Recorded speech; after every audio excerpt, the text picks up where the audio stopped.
And we're live.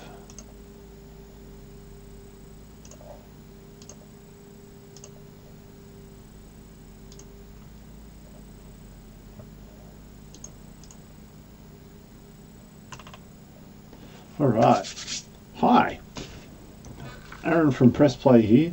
So just getting a spot of Sega SC-3000 in tonight. So on the agenda is can never pronounce this, it's not Sindbad, it's Sindbad Mystery. Basically it's a 1983, which is, you can see by the splash screen, 1983 Sega game. It was actually based on an arcade game by the same title, which runs on their, what is it? I'm totally cheating here, by the way. It's their G80 raster hardware, which is basically a 4 MHz Z80 CPU with some various sound goodness. But yeah, this was a puzzle, deemed as a puzzle adventure platform game thing, where you take on the role of the sailor and you have to hunt around the map to find the treasure. So anyway, let's fire up and have a quick look.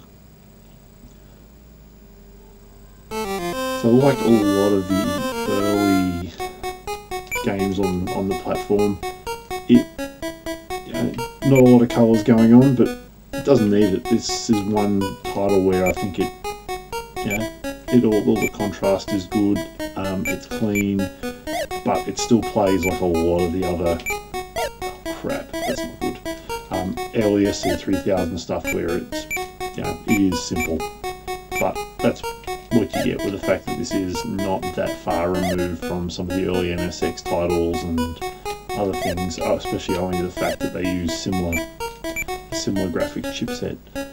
Anyway, but the game itself is pretty much what you see here. So it's a maze game where you've got to run around and collect question marks, which then, as you collect them, reveals a part of the map. And then once you've collected enough, the treasure appears.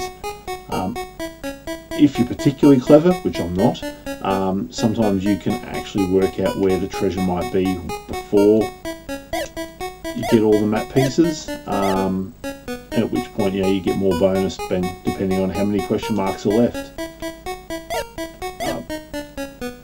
And that's pretty much the whole crux of the game. Constantly getting chased by the scary dudes. Oh, there it is. So now the race is on.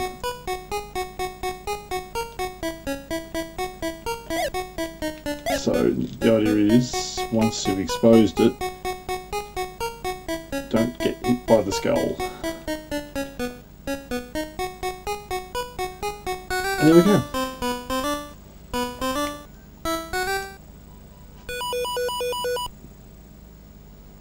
So you get some bonus, and we move on to the next level. Now this repeats, there's not a lot of variety in the actual levels, but the actual placement of the treasure does differ every time, as well as the enemies do cycle. So, look at that, and there we go. Lucky guess! Hooray! And see, so you get... So yeah, this is where the puzzle element comes in. Like, it's not a particularly quick game, but it's a it still plays reasonably fast, and you've got to think on your toes. You don't get a lot of time to sort of sit and stare at the map and really figure out where you've got to go. Oh, this is about to end badly. Nope. There I am up there. So defense-wise, you don't have a lot of tools up your sleeve. The hole that Sindbad can dig will bounce an enemy, but they can also eat the hole. So as you probably saw in the last one, some of the baddies can actually make the hole disappear like that. But occasionally you can use it to bounce them away. The other option you've got is, if I can get up there, is the rock, which you can push over. You can push over baddies, which makes them disappear for a couple of moments, but they always respawn fairly fast, so it's more of a defensive, just quickly, whack them, get out of the road, and carry on.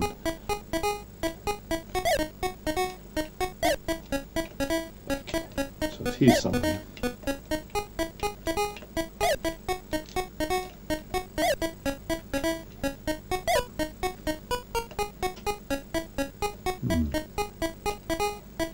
Crap, I'm in trouble.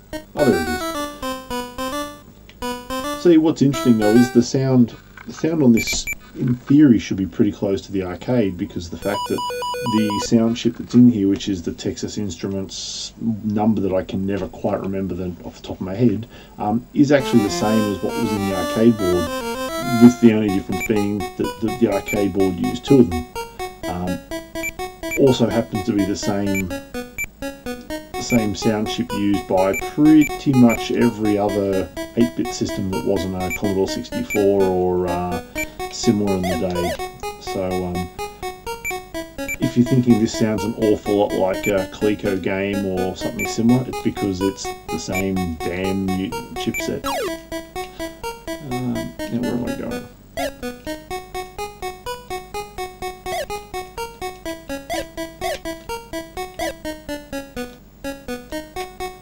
Oh, lucky guess.